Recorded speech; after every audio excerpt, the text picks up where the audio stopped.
Juan capítulo 1 y el Evangelio de Juan.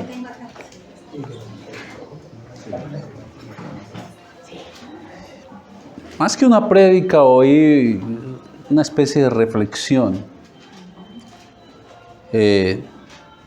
Reflexión en la temporada que estamos, ¿no? Con base o que sea pertinente a la temporada que estamos de Navidad. Y la Navidad es un tiempo de celebración. O sea, por donde se le mire, mucha gente celebra. Millones de personas, millones en el planeta hoy, en esta temporada se están preparando para celebrar la Navidad, para celebrar el nacimiento de Jesús. Pareciera más una excusa, porque millones hoy están detrás de los centros comerciales comprando regalos, comprando detalles, comprando la cena, viajando a los sitios para encontrarse con sus familias, y no está mal. El tema es que ese no es el centro de la Navidad, no es la parte neural.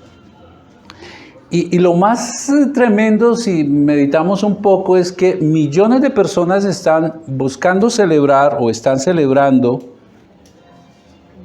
pero sin dimensionar siquiera un poquito, celebrando Navidad sin siquiera dimensionar por un poquito lo que verdaderamente significa la Navidad. Me atrevo a decir que inclusive muchos cristianos la celebran, pero sin meditar qué realmente significa la Navidad, sin comprender que fue el hecho más trascendental de la historia pasada, presente y futura de la humanidad. Que la Navidad implica el hecho más trascendental que pudo ocurrir, y en palabras tal vez del pastor John Piper, un hecho cósmico, porque no solo afectó la humanidad. Muchas están celebrando Navidad sin dimensionar que fue un hecho que partió tan trascendental para la humanidad que partió la historia en dos: antes de y después de Cristo. Pero también sin dimensionar que ese hecho tan trascendental dividió la humanidad en dos. No solo partió la historia de la humanidad en dos, en antes de Cristo y después de Cristo, sino que ese hecho de la natividad dividió a las personas en dos grupos: en los hijos de Dios y en los que no son hijos de Dios porque rechazaron al que vino de parte de Dios, y entonces son hijos de ira, reservados para el juicio. Son cosas que no se meditan en la Navidad, que partió la humanidad en dos, en un antes y después de Cristo, pero que también dividió la humanidad en dos grupos: en los hijos de Dios, que son los que creen que Jesús es Dios mismo hecho hombre y confiaron en Él para salvación, y el otro grupo son los que no creyeron y entonces también son hijos, pero de ira, de la ira que Dios va a descargar sobre ellos cuando haya juicio. Entonces, por esa razón, es necesario que comprendamos la enseñanza que el apóstol Juan nos da en este capítulo, primer capítulo de su Evangelio, que nos ayudará a tener claro quién es Jesús, porque ese es el punto claro de la Navidad. ¿Quién es ese Jesús que nació? Ese es el punto claro. Entonces es pertinente Y es necesario la enseñanza que hoy vamos a tener en el capítulo 1 de Juan, y vamos a estar del versículo 1 al versículo 9. Es necesario para que tengamos claro quién es aquel Jesús que nació en un pesebre. No para adorarlo, como lo llaman millones, el divino niño. Algo abominable para Dios, porque eso es idolatría. La idea es, conozcamos quién es Jesús. El que, como leímos ahora en Mateo, Dios lo anunció desde el Antiguo Testamento con el profeta Isaías: y os nacerá un niño, Emmanuel,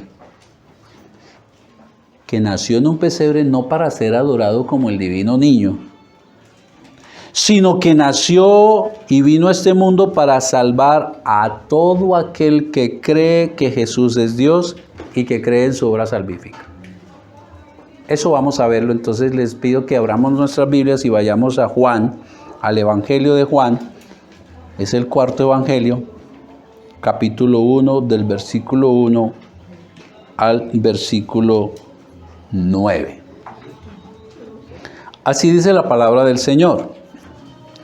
En el principio era el Verbo, y el Verbo era con Dios, y el Verbo era Dios. Refiriéndose al Verbo, era en el principio con Dios. Todas las cosas por Él fueron hechas, y sin Él nada de lo que ha sido hecho fue hecho. En Él, en el Verbo, estaba la vida, y la vida era la luz de los hombres. La luz en las tinieblas resplandece, y las tinieblas no prevalecieron contra ella. Hubo un hombre enviado de Dios, el cual se llamaba Juan, refiriéndose a Juan el Bautista. Este vino por testimonio, o a dar testimonio, para que diese testimonio de la luz, a fin de que todos creyesen por él. No era él la luz, sino para que diese testimonio de la luz. Aquella luz verdadera que alumbra a todo hombre, venía a este mundo. Padre, te rogamos, Señor, que te pido, como el apóstol Pablo te pidió por una iglesia especial, Señor, nos des espíritu de entendimiento. Nos des la luz, Señor, para entender tu palabra. Que tu Santo Espíritu nos dé entendimiento espiritual, Señor, no intelectual. Que esto venga a nuestro espíritu de manera certera, convicción total, Señor. Para que quienes somos ya tus hijos y creemos, afiancemos nuestra fe, Señor. Pero para quienes escuchan esta prédica y no son tus hijos, Señor, tú extiendas tu misericordia para su salvación, Señor. Amén y amén. Para quienes les gusta tomar apunte, el título de la prédica hoy es El Gran Regalo. El Gran Regalo. Estamos en temporada y nos gusta recibir regalos. Este es el gran regalo que unos, bendito Dios, hemos recibido y otros lo han rechazado. Y lo importante es conocer quién es este regalo. ¿Quién es este regalo? ¿Quién es este regalo? Cuando Juan escribió este evangelio, inspirado por el Espíritu Santo, se calcula que fue por ahí por el año 80, entre el 80 y el 95 después de Cristo.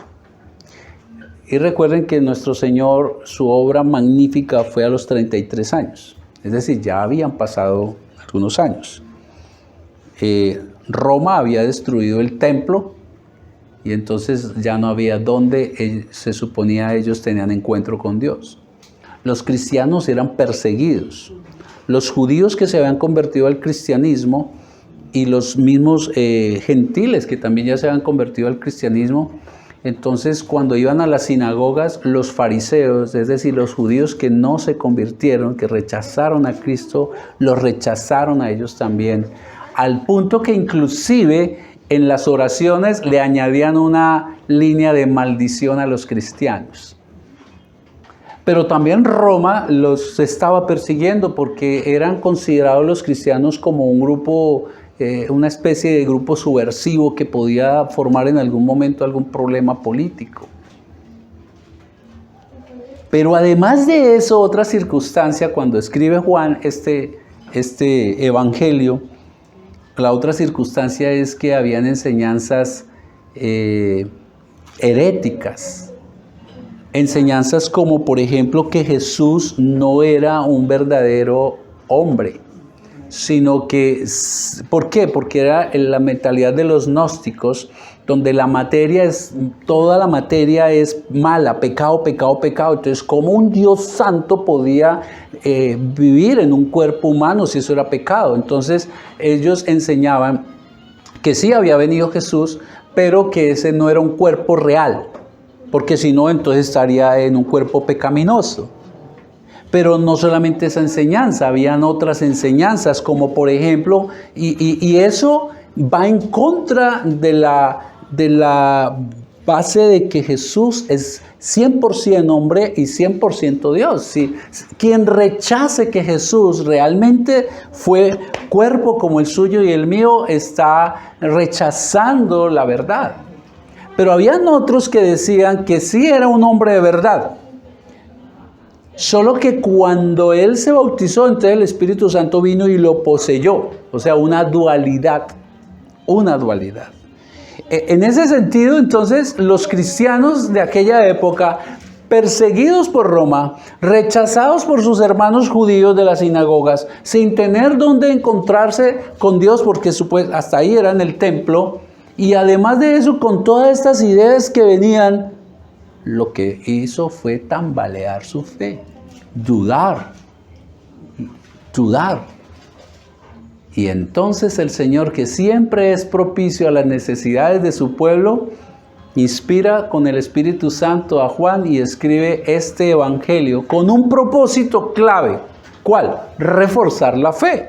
Reforzar la fe. Yo les pido que por favor vayan, sin perder el capítulo, vayan ahí casi al final de Juan.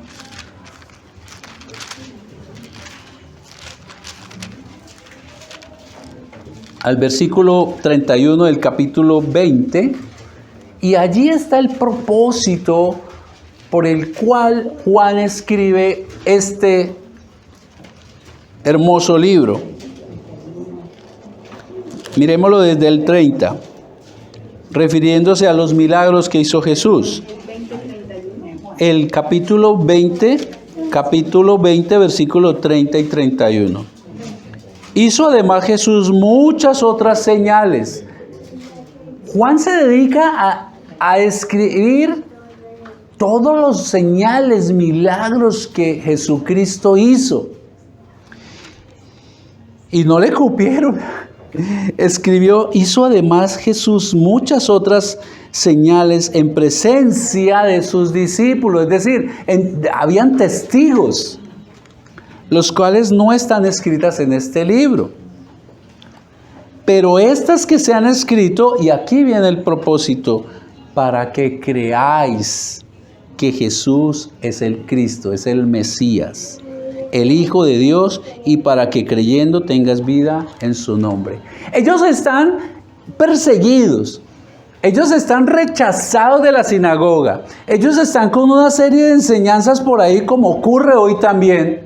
Por eso hay que tener cuidado de prestar oído a enseñanzas, porque pueden tambalear la fe, hacernos dudar, y en medio de eso entonces Juan escribe este evangelio para asegurarles, para recalcarles quién es realmente Jesús en el cual ellos habían puesto su fe. Es el Cristo, el Hijo de Dios, para que crean y creyendo ustedes sean salvos.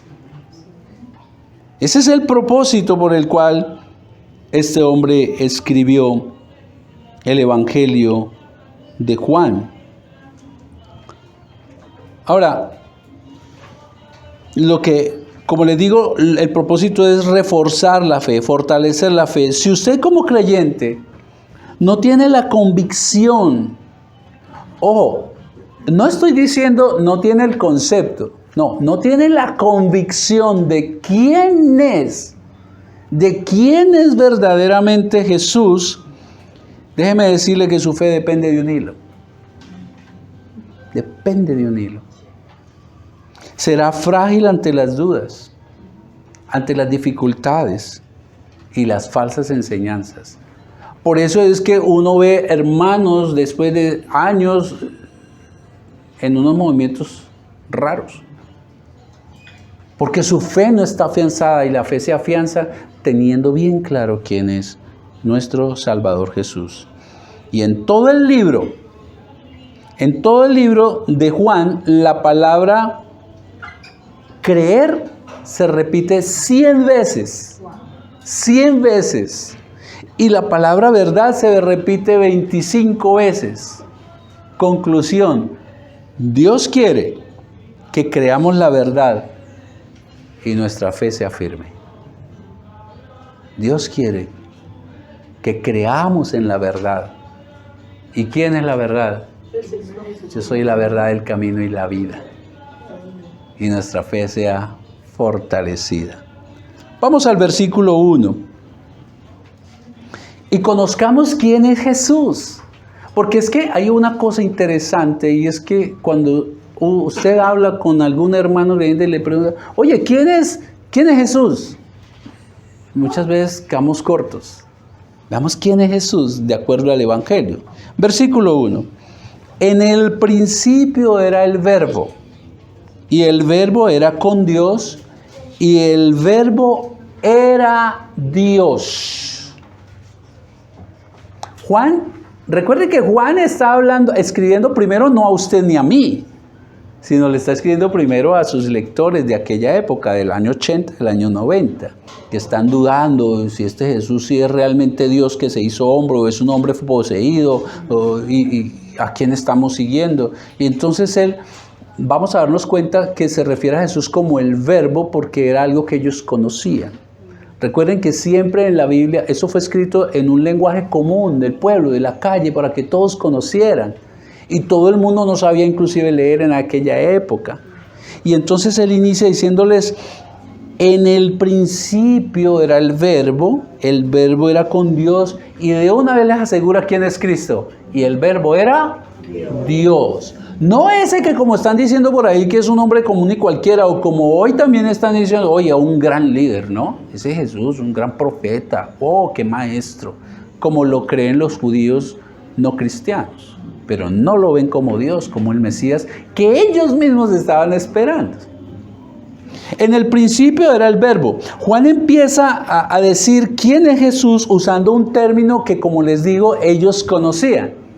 La palabra verbo en el griego es la palabra logos, hablar, la palabra, el discurso.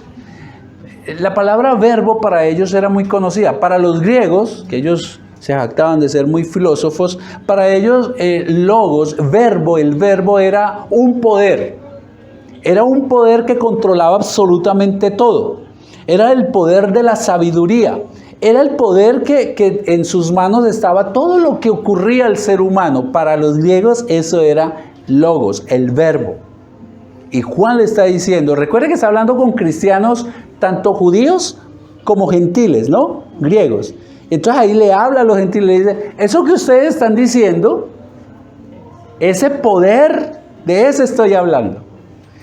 Y para los judíos, el verbo, ¿qué era para ellos? Ellos sí tenían un concepto más cercano, ¿no?, a Dios, porque el verbo, la palabra para ellos que conocían el Antiguo Testamento, porque no estaba el Nuevo, ¿qué era? la forma como Dios se dio a conocer, se reveló. ¿A través de qué? De su palabra. Ellos habían leído Génesis, obviamente, donde en el principio, ¿qué? Dios creó todas las cosas por medio de ¿qué? De su palabra. Él dijo, hágase la luz, y la luz fue hecha. Para ellos no era el poder, sino era la forma como Dios se había manifestado al ser humano. De hecho, ellos conocían muy bien los escritos de los profetas, donde ellos veían que Dios hablaba. Vino palabra de parte de Dios. Entonces, Juan lo que está haciendo es hablando en algo que ellos conocían. Entonces les va a decir a los gentiles, ese poder que ustedes ven que controla todo, que es la sabiduría, de ese les voy a hablar. Y ustedes que saben que fue la forma como Dios se expresó al ser humano, de eso les voy a hablar. Ese verbo estaba en el principio. En el principio.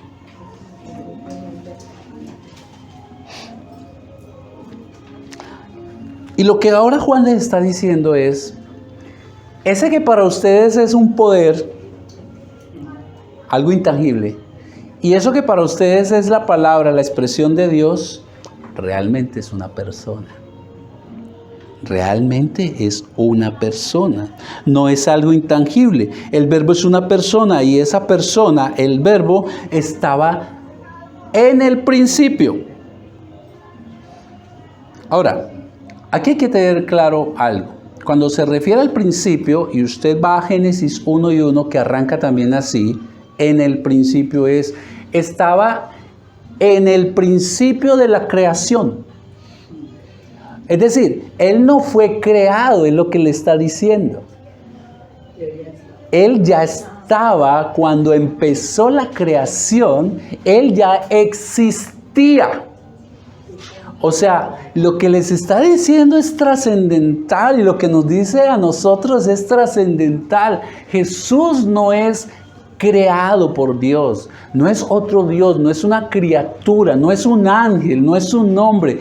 Todo lo creado, nada existía. Cuando usted lee Génesis 1:1 dice, en el principio, es decir, cuando todo comenzó, creó Dios los cielos y la tierra estaba desordenada y vacía. No existía absolutamente nada. Y lo que Juan ahorita está diciéndoles es, cuando todo arrancó, ya existía el verbo. Ya existía ese poder que ustedes consideran que es el que controla todo. Ya existía la palabra por la cual Dios se manifestaba. No fue nada creado. Y ahí entonces, sin duda, ellos comenzaron y nosotros también. Oye, entonces este Jesús, si no fue creado, y solo hay uno que no fue creado, que es autoexistente, pero Él todavía no les destapa el regalo. Él ahora sigue hablando. Y entonces les dice a ellos, y el verbo era con Dios. No solo estaba cuando empezó todo, Él ya existía, sino que además de eso, Él estaba con Dios. Eso es otro argumento que comienza Juan a dar. El verbo, refiriéndose a Jesús, si está antes de comenzar toda la creación, entonces ya Él estaba diciéndoles, Él es eterno.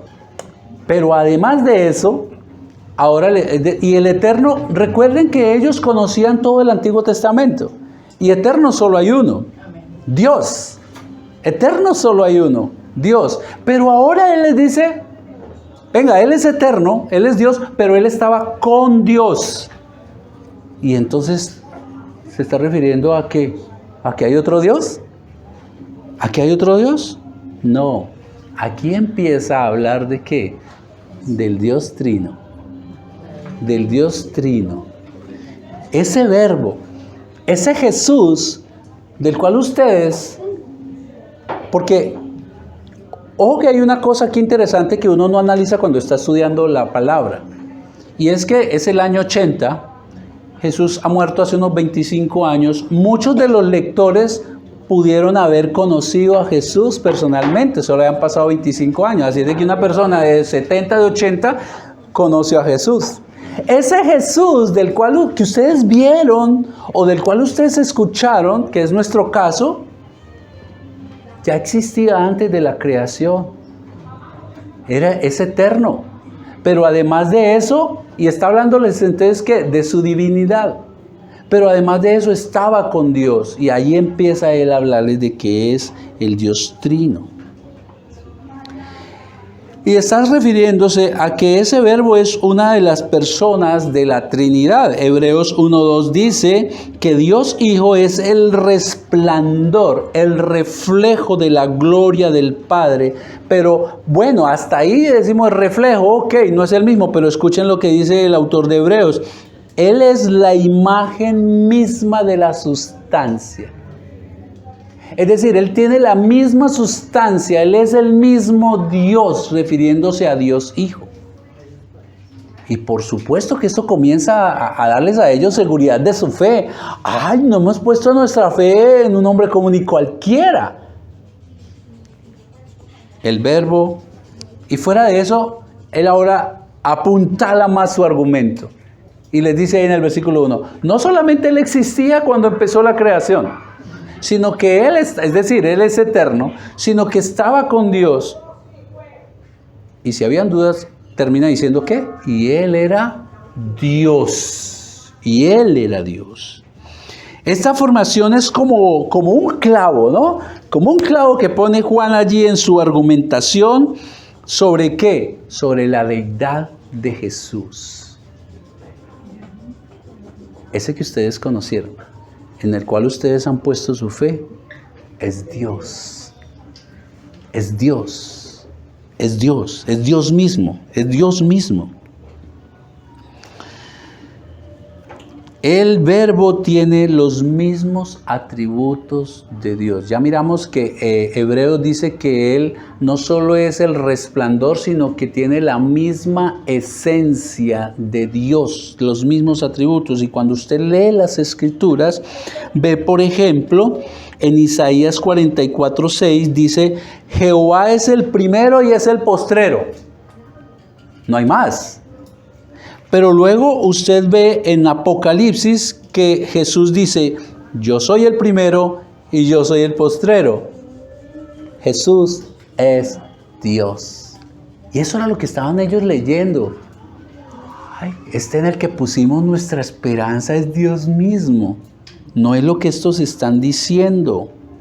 Pero además de eso, Éxodo 22:5, Jehová dice, Él es fuerte y celoso y no permite que otro reciba adoración.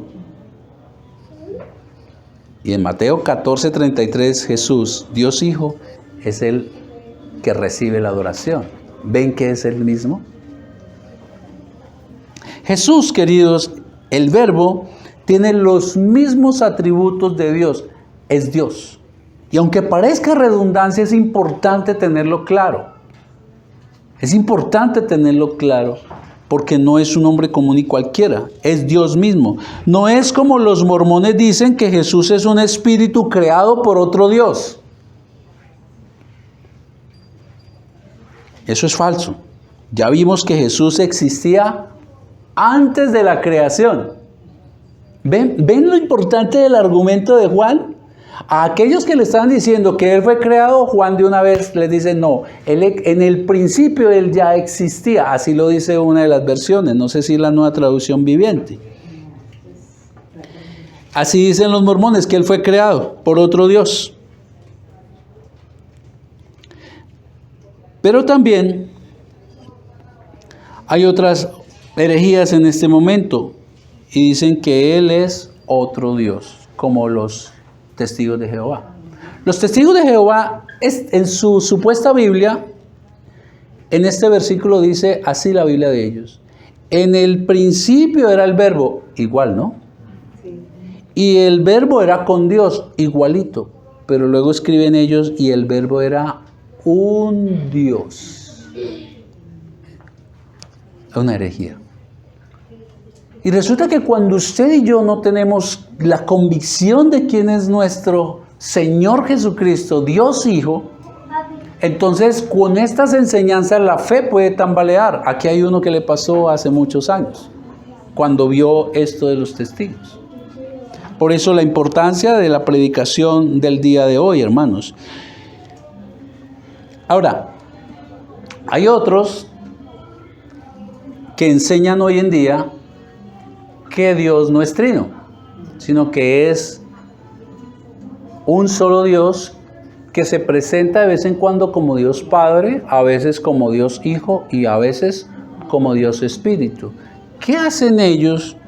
¿Qué pueden hacer ellos con Mateo 3, 16, 17? Mateo 3, 16, 17 es el versículo donde está la Trinidad en acción, que es el bautismo de nuestro Señor Jesucristo. Dice así: y Jesús, después que fue bautizado, subió luego del agua. Jesús, entonces está hablando de ¿quién? Dios Hijo. Dios Hijo. Luego dice que cuando subió del agua, he aquí los cielos fueron abiertos y vio al Espíritu Santo descender como paloma. Ya va, Dios Hijo, Dios Espíritu Santo. Y venía sobre él, y hubo una voz de los cielos que decía: este es mi Hijo amado en quien tengo complacencia. Ahí está la Trinidad. ¿Cómo refutan eso? Ahí está la Trinidad. Dios Hijo saliendo del agua, el Espíritu Santo viniendo sobre él, y todos escucharon la voz audible del Padre que decía: este es mi Hijo amado. Es lo que Juan está buscando. Es como si Juan estuviera diciéndoles: tranquilos, eso que están diciendo es carreta. Eso que están diciendo no es. Él ya existía antes. Él es Dios mismo. Él existía antes de que todo fuera creado. Entonces Él no fue creado. Él es eterno. Estaba en la eternidad. Además de eso, Él es una de las personas de la Trinidad. Él estaba con Dios.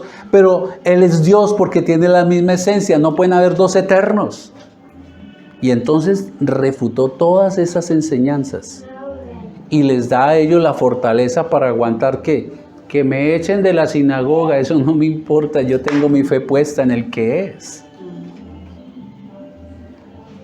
Pero también nos sirve para el día de hoy, para tener claridad sobre quién es el Señor que nosotros seguimos. Querida iglesia, los católicos nos llaman los hermanos separados. Nuestros familiares católicos nos dicen que estamos equivocados.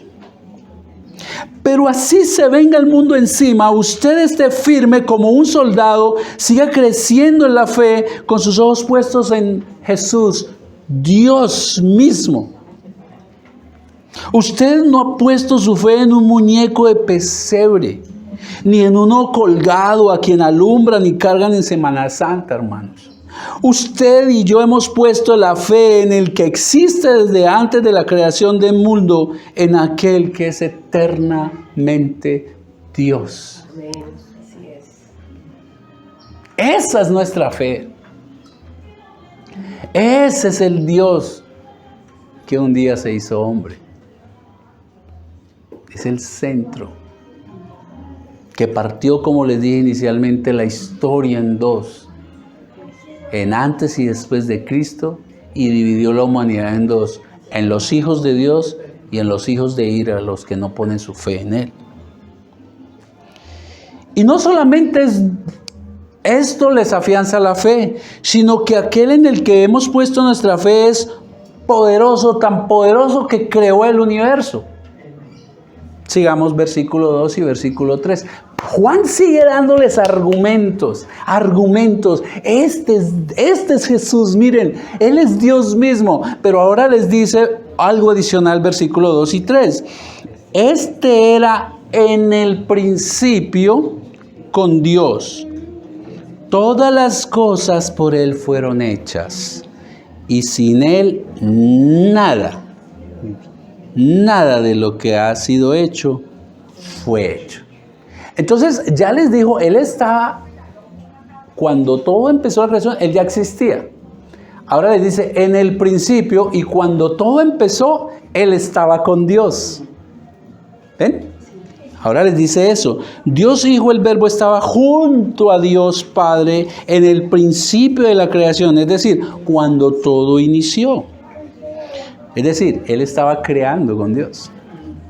Dios Hijo, el Verbo, participó en la creación. Jesús, Dios Hijo, fue el medio por el cual Dios creó.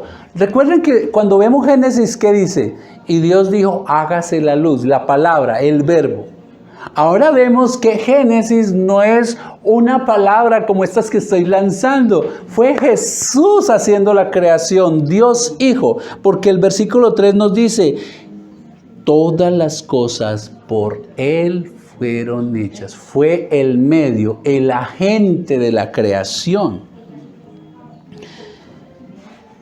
Génesis 1:2 nos enseña también que allí, cuando vamos a Génesis, dice, ahí también estaba el Espíritu Santo, y el Espíritu Santo se movía sobre la faz de las aguas. Ahí está la Trinidad en la creación. Ahí está también la Trinidad, hermanos. El Dios Trino fue el Creador. Hebreos 1:2-3 vemos que Jesús, Dios Hijo, además de ser el Creador, Hebreos dice que Él sustenta la creación, la sostiene. ¡Qué poderoso es nuestro Jesús! Es Dios mismo, el medio de la creación, y además la sostiene. Él es el que la sostiene, la creación entera. Queridos, si uno de los planetas, y no me lo estoy inventando, los científicos lo afirman, hay una serie de ecuaciones que se dan para que el universo funcione en perfecta armonía, es una sincronización perfecta, donde un planeta se moviera siquiera una milésima de centímetro, todo colapsaría. Todo colapsaría, queridos hermanos. Él sostiene el universo para que funcione perfectamente. Si el sol se acercara siquiera unos metricos más de esos millones de años luz que está distante de la Tierra, no existiríamos. Jesús sostiene el universo.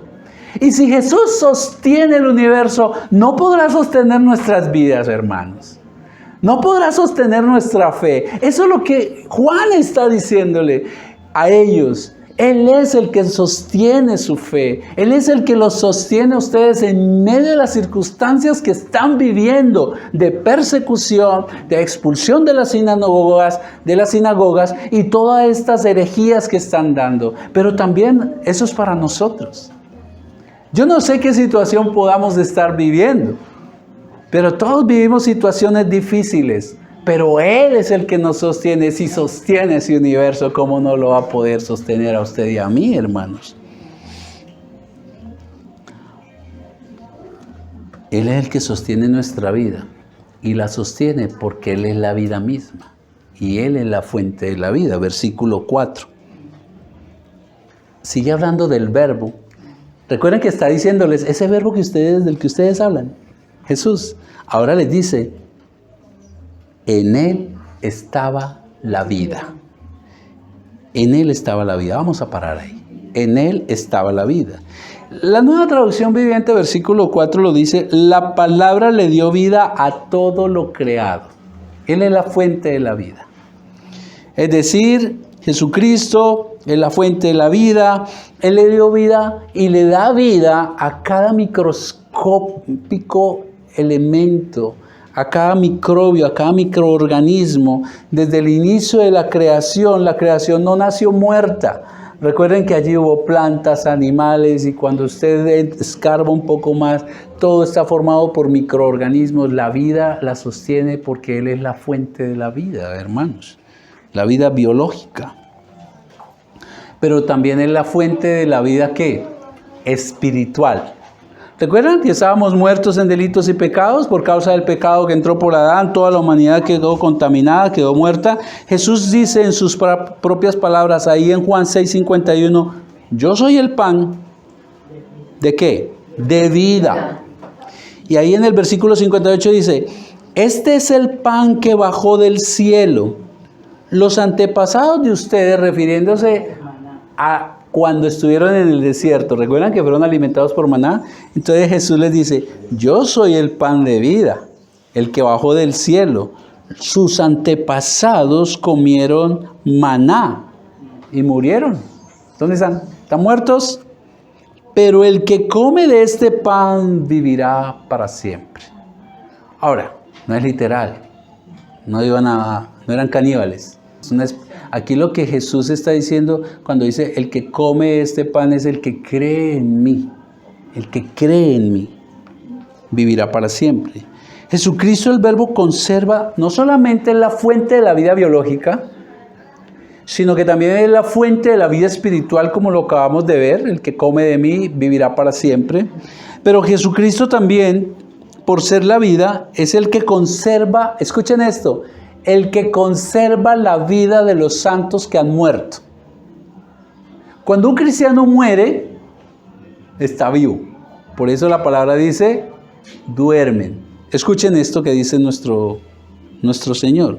Lucas 20, 37 al 38, dice que Moisés mismo, cuando estaba con el evento de la zarza, escuchen lo que dijo Moisés, el Dios de Abraham, de Isaac y Jacob, y ellos ya habían muerto.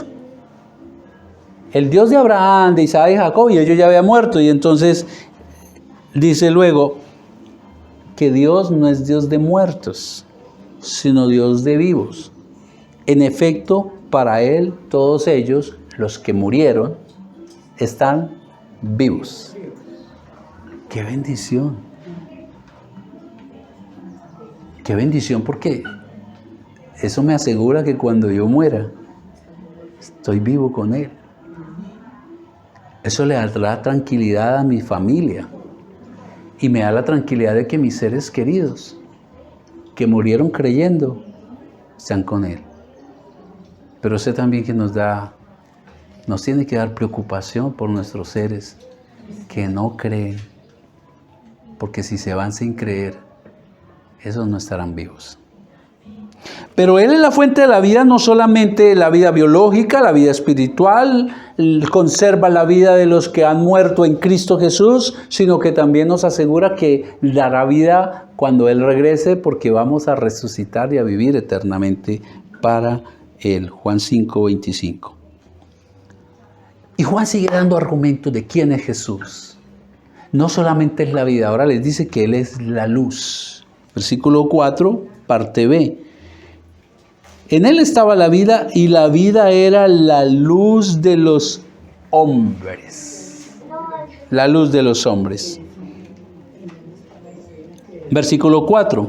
En Él estaba la vida y la vida era la luz de los hombres. Versículo 5. La luz en las tinieblas, ¿qué pasa? Resplandece. Usted entra a cualquier lugar oscuro y prende un fosforito y todo cambia. Resplandece y las tinieblas no prevalecieron contra ella. Versículo 5. En Juan 8:12, el Señor dice, la palabra de Dios dice, una vez más Jesús se dirigió a la gente y esto dijo nuestro Señor Jesús, yo soy la luz del mundo. Si dice yo soy la luz del mundo es porque el mundo estaba ¿en qué? Tinieblas. En tinieblas. El que me sigue no andará en oscuridad, sino que tendrá la luz de la vida. Esto es un contraste entre luz y tinieblas. Entre luz y tinieblas. Las tinieblas es en alusión ¿a qué? A Satanás. A Satanás, quien se rebeló contra Dios y desde entonces tiene afrenta contra Dios y contra los suyos. Es Satanás el príncipe de este mundo. Es él quien guía la agenda de antivalores y busca desvirtuar toda la verdad absoluta de Dios con el relativismo que siempre se ha manejado hoy en día, hermanos. Bajo la gobernanza de las tinieblas quedó la humanidad cuando Adán sucumbió al pecado, hermanos. Por eso el mundo está en tinieblas, sin posibilidad de reconciliarse con Dios, quien es absolutamente santo. Pero Dios Hijo, y es lo que Juan les está diciendo ahora, es la luz que resplandece en medio de las tinieblas que dominan la humanidad. En medio de las tinieblas es Jesús la luz, y jamás las tinieblas podrán vencer la luz. Es a lo que se refiere que no prevalecieron contra él. Por mucho que Satanás se mueva y maquiavélicamente haga lo que haga, jamás podrá vencer la luz. Él tiene un destino asegurado. La victoria es asegurada en nuestro Señor Jesucristo. Lo venció en la cruz y está vencido. Y este es su final, Mateo 25:41. Luego dirá a los que estén a la izquierda. Está hablando el Señor Jesús de que los santos, los salvos a la derecha, a la izquierda los no. Dice, luego le dirá a los que están a la izquierda, apártense de mí, malditos, al fuego eterno preparado para el diablo y sus ángeles. Ese es el destino de Satanás.